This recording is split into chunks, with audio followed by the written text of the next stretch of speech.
নয়াঞ্জলিতে ইট বোঝাই ট্রাক, আহত ড্রাইভার খালাসি, চিকিৎসাধীন টাকিতে। চৈতলগামী ইট বোঝাই একটি ট্রাক বৃহস্পতিবার সকালে নিয়ন্ত্রণ হারিয়ে পড়ে যায় নয়াঞ্জলিতে। ঘটনাটি ঘটে হাসনাবাদের তালপুকুর এলাকায়। জানা গেছে, ট্রাকটি কলকাতার উদ্দেশ্যে যাচ্ছিল। তালপুকুরের কাছে রাস্তার ধার ঘেঁষে চলছিল জলের পাইপলাইনের কাজ, যার কারণে রাস্তার ধারের মাটি ছিল অত্যন্ত নরম। সেই নরম মাটিতে চাকা বসে গিয়ে ভারসাম্য হারায় ট্রাকটি এবং সোজা গিয়ে পড়ে নয়াঞ্জলিতে। ঘটনার জেরে আহত হন ট্রাক চালক ও খালাসি। স্থানীয় বাসিন্দারা তৎপর হয়ে তাদের উদ্ধার করে টাকি গ্রামীণ হাসপাতালে ভর্তি করেন।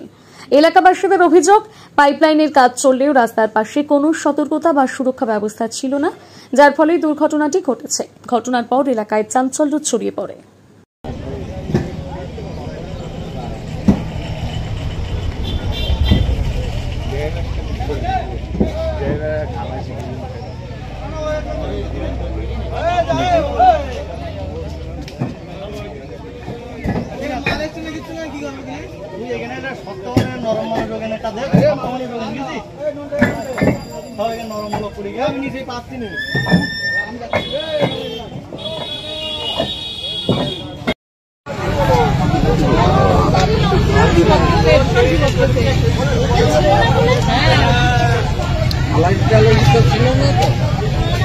কি অবস্থা, ইট বোঝাই উল্টে গেল, গাড়ির ভিতরে ছিল। গাড়ির সাইড কোন গাড়ি একটা চেপে দিল, উল্টে গেলেও গাড়ির ভিতরে ছিল।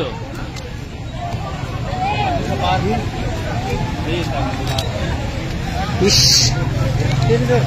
হ্যাঁ হ্যাঁ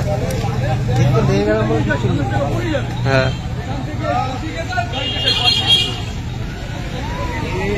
পাইপলাইন করি না, পাইপলাইন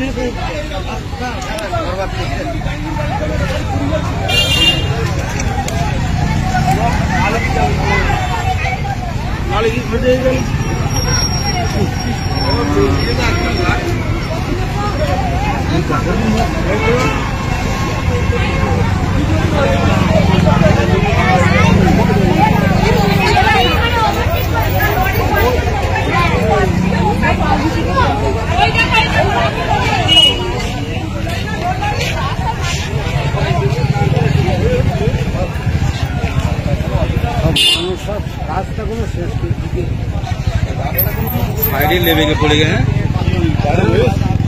কোন গাড়ি একটা চেপে দিয়েছে এদিকে।